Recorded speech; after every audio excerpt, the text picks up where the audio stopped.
তো ডিমের তো অনেক রকমের রেসিপি আমরা খেয়ে থাকি। তো আজকে একটা ডিমের নতুনত্ব রেসিপি বানাবো, সেটা হচ্ছে ডিম পাতায়। তো ডিম পাতায় রেসিপিটা কিন্তু খেতে খুবই ভালো হয় গাইস। তো দেখুন কড়াইয়ের মধ্যে আমরা অনেক কটাই ডিম জলের মধ্যে সিদ্ধ চাপিয়ে দিয়েছি, এটাকে ভালো করে একদম সিদ্ধ করে নেব। ডিম তো সিদ্ধ হয়ে গেছে, আর সবই আমরা জোগাড় করে নিয়েছি। দেখুন আলু একদম সরু সরু করে কুচিয়ে ভালো করে ধুয়ে, তারপরে একদম ভালো করে নুন মাখিয়ে রেখে তারপরে ভালো করে ধুয়ে আবার চিপে তুলে নিয়েছি। এর মধ্যে কিন্তু একটু আর জল নেই, আর আলুটা দেখুন নুন মাখানোতে কতটা নরম হয়ে গেছে। আর এই দেখুন নুন, হলুদ, আর এখানে সর্ষে বেটে নেওয়া হয়েছে, আর এখানে শুকনো লঙ্কা বেটে নেওয়া হয়েছে। এই সব কিছুকে এর মধ্যে দেবো, আর তার মধ্যে সর্ষের তেল দিয়ে ভালো করে মাখবো। তারপরে কিন্তু ডিমগুলোকে অর্ধেক করে এর মধ্যে দেবো। ভালো করে আলুটার মধ্যে সব কিছু মশলা, সর্ষের তেল, নুন, হলুদ দিয়ে তো ভালো করে চটকে মেখে নিয়েছি। প্রথমে কিন্তু আলুর লেয়ারটা কিছুটা দেবেন, তার উপরে আমি ডিমগুলোকে এই দেখুন এইভাবে অর্ধেক করে নিয়েছি সুতো দিয়ে কেটে, আর কি সুন্দর করে ওপরটা একদম সাজিয়ে দিয়েছি। আর একটাও কিন্তু দিয়ে দিলাম, আর বাকি আলুটা এইভাবে ওপর থেকে দেব। আর ডিমটা কিন্তু একদম আলুগুলোর মাঝখানে থাকবে, তাহলে কিন্তু যখন আমরা দুবার পাতাটাকে উল্টাবো তখন কিন্তু ডিমের গায়ে পোড়া লাগবে না। ডিমের গায়ে পোড়া লাগলে কিন্তু ডিমটা শক্ত হয়ে যাবে। তো এইভাবে আমরা সুন্দর করে সাজিয়ে দেবো।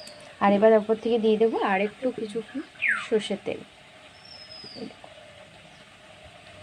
একটু সর্ষের তেল বেশি করে দিলে কিন্তু খুবই ভালো হয় এবং ঝাঁঝ হয়, আর খেতেও খুব ভালো লাগে গাইস।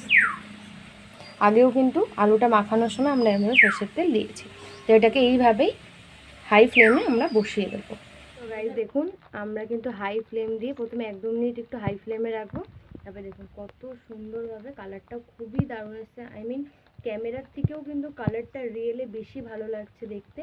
আমরা চাপিয়ে দিয়েছি, তারপরে 1-2 মিনিট হয়ে যাওয়ার পর আমার গ্যাসের ফ্লেমটা মিডিয়াম টু লো ফ্লেমে করে দেবো। তো এবার এটা এইভাবেই হতে থাকবে। আমাদের কিন্তু ডিম পাতায় একদম রেডি হয়ে গেছে। দেখুন ক্যামেরার কালার থেকে কিন্তু রিয়েলে যা সুন্দর লাগছে না গাইজ, আর গন্ধ এত সুন্দর বেরিয়েছে।